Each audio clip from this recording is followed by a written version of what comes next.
जय हिंद दोस्तों। Welcome to TLD classes. आज हम देखते हैं नेशनल क्लीन प्रोग्राम क्या है। तो जब पूरे देश में, यहाँ तक कि पूरे वर्ल्ड में जो हवा के प्रदूषण के कारण कई बीमारियां आ रही, तो गवर्नमेंट को यहाँ आवश्यकता पड़ गई कि कई सारे इनिशिएटिव्स लेके आए, ताकि जो हवा की क्वालिटी है वो डे बाय डे कम की जा सके। इसके लिए गवर्नमेंट ने कई सारे प्रोग्राम लॉन्च किए थे, जैसे national air quality monitoring programme, फिर national ambient air quality standards, फिर नेशनल एयर क्वालिटी इंडेक्स, और साथ में ये नेशनल क्लीन एयर प्रोग्राम। इनके जरिए गवर्नमेंट क्या चाह रही है कि लोगों को अवेयर किया जाए, ठीक है, अपना इंफ्रास्ट्रक्चर सही से बनाया जाए, लोगों को बताया जाए कि एयर पॉल्यूशन की वजह से क्या क्या हो रहा है, ठीक है। तो इन सब की वजह से क्या क्या परेशानियां आ रही है, तो उनसे रिलेटेड एक आपका प्रोग्राम है नेशनल क्लीन एयर प्रोग्राम, जो कि गवर्नमेंट द्वारा एक इनिशिएटिव था, जो कि अभी रिसेंटली 2019 में आया है, ठीक है। अब ये लॉन्च कब हुआ है? 10 जनवरी 2019 को, ठीक है। अब ये कल करने के लिए है कि जो एयर पॉल्यूशन है अपनी कंट्री के अंदर, उसके लिए, ठीक है। तो देखते हैं इसके बारे में थोड़ा सा क्या है ये। तो इसके ऑब्जेक्टिव क्या है? तो comprehensive mitigation action for prevention, control and abatement of air pollution, मतलब जो एयर पॉल्यूशन है उसको पूरी तरह से, मतलब बहुत वास्ट एरिया को कवर कर सके ये, ताकि वहां से जो कंट्रोल हो सके एयर पॉल्यूशन, और उसको कम किया जा सके, ठीक है। साथ में इंक्रीज करना है इसका काम, एयर क्वालिटी नेटवर्क, कि एक ओनली सिटी के अंदर क्वालिटी अच्छी ना हो के ऑलमोस्ट पूरे देश में क्वालिटी एयर की अच्छी हो, ताकि लोगों के रहने लायक रहे वो। लाइक अभी दिल्ली में आप बात करोगे तो दिल्ली में कितना प्रदूषण है। हवा एक टाइम पे ऐसी हो जाती है कि सांस लेने लायक नहीं रहती। वही अगर आप किसी अलग एरिया में जाओगे, जहाँ पे गांव वाला एरिया, तो वहां पे हवा कई हद तक साफ रहती है, ठीक है। दूसरा, स्ट्रेंडिंग द अवेयरनेस, मतलब लोगों को जागरूक करना एयर पॉल्यूशन के रिगार्डिंग, कि भाई एयर पॉल्यूशन हो रहा है तो इसको कम करने के लिए आप तरह तरह के काम करें, ठीक है दोस्तों। फिर क्या है?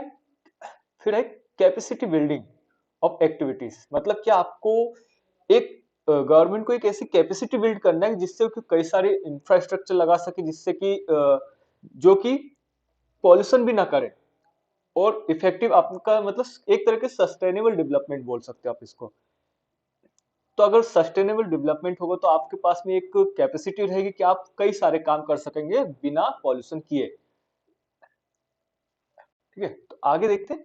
तो ये जो क्या है, मिड टर्म प्रोग्राम है। मिड टर्म प्रोग्राम क्या है, मतलब कि ये बहुत कम टाइम के लिए इसको लॉन्च किया गया, मींस 5 ईयर एक्शन प्लान है ये, ठीक है। 2019 में लाया गया था, और ये फ्यूचर में लॉन्ग टर्म भी हो सकता है।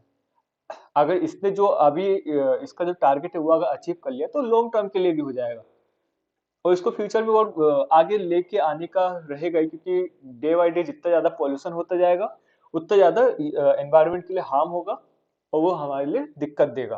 तो इसमें जो पॉल्यूशन लिया है ना, ये बेस ईयर 2017 को लिया है। 2017 में जितना पॉल्यूशन था उसके हिसाब से लिया है। अब इसमें क्या रहेगा कि 20 से 30% रिडक्शन हो जाएगा particulate matter 10, particulate matter 2.5 concentration.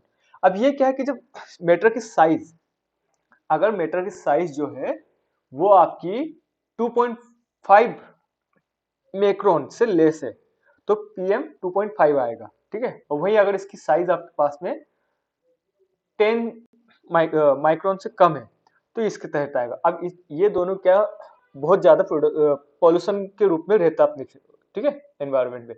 तो 2024 तक का अपना टारगेट है कि इससे 30% इससे कम हो पाए, ठीक है दोस्तों। चलिए आगे देखते हैं। तो अप्रोच क्या क्या करने वाले गवर्नमेंट इसके साथ, इसके लिए तो क्या कोलैबोरेटिव रहेगी, मतलब कि स्टेट और सेंट्रल गवर्नमेंट दोनों मिलकर इस पे काम करेंगे कई हद तक, या फिर लोकल बॉडी से उनके साथ में मिलकर करेगी, या फिर मल्टी स्केल लेवल पे काम करेगी, लाइक कि अगर उसको किसी इंडस्ट्री के साथ में कोलैबोरेशन भी करना तब भी करेगी। फिर कोऑर्डिनेशन रहेगा सेंट्रल मिनिस्ट्रीज, ठीक है, स्टेट गवर्नमेंट और लोकल बॉडीज के बीच में, ठीक है। फिर ये मल्टीलेटरल रहेगा, बायलेटरल इंटरनेशनल ऑर्गेनाइजेशंस रहेगा, मतलब कि इंटरनेशनल ऑर्गेनाइजेशंस के साथ में भी अपने को कनेक्ट कर पाएंगे अपने आप को, और जैसे डेवलपमेंट कर रहा है कि जिससे पॉल्यूशन कम हो, उसी टाइप का डेवलपमेंट हम करेंगे। और उसमें वो अपने को गाइड करेंगे, क्योंकि वो ऑलरेडी डेवलप कंट्रीज क्या है कि ऑलरेडी कई सारे इनिशिएटिव लेके आ चुके हैं, और कई कुछ बहुत कुछ वो अचीव भी कर चुके हैं। अब वो जो डेवलप्ड कंट्री है वो अपने को अब क्या दे रही है, वो ज्यादातर पॉल्यूशन कम हो रहा है उनके पास में, क्योंकि अब डेवलपिंग कंट्रीज को क्या ज्यादा इंडस्ट्रीज चाहिए, ज्यादा इंफ्रास्ट्रक्चर चाहिए, तो वो इस वजह से पॉल्यूशन ज्यादा करती है। जबकि डेवलप्ड कंट्री क्या रहती है कि ऑलरेडी उस लेवल तक पहुंच चुकी है कि अब उनको और पॉल्यूशन करने वाली चीजें इन्वेंट नहीं करना है। ठीक है। फिर टेक्निकल इंस्टीट्यूशंस लेके आएंगे। टेक्निकल इंस्टीट्यूशंस मतलब क्या कि इंफ्रास्ट्रक्चर तैयार किया, जिससे लोगों को जैसे अभी दिल्ली में आपके पास में जो एयर को साफ करने वाली टेक्नोलॉजी लगाई गई है, मतलब जो एयर टावर लगाए गए यहाँ पे दिल्ली में, तो उसी टाइप के टेक्निकल इंस्टीट्यूशंस के जरिए ऐसे कुछ इंस्ट्रूमेंट लगा सके हम, या फिर बना सके, तो उस टाइप के इंस्टीट्यूशन स्टेबलाइज करना है। ठीक है। अब नेशनल क्लीन एयर प्रोग्राम में आपको अगर किसी भी एग्जाम में, अगर रिटर्न एग्जाम है या फिर ऐसे है, तो वहां अगर आपको लिखना है इसके बारे में, तो आपको सीधा नेशनल क्लीन एयर प्रोग्राम ही लिखना है। इसके साथ में अगर आप थोड़े पॉइंट्स है, जैसे मॉनिटरिंग स्टेशन बनाएगा, ठीक है, तो इसको थोड़ा एलिब्रेट कर दिया। फिर एयर इंफॉर्मेशन सेंटर्स बनाएगा, डाटा एनालिसिस करेगा कि कहाँ पे कितना पॉल्यूशन है, कहाँ कितना नहीं है।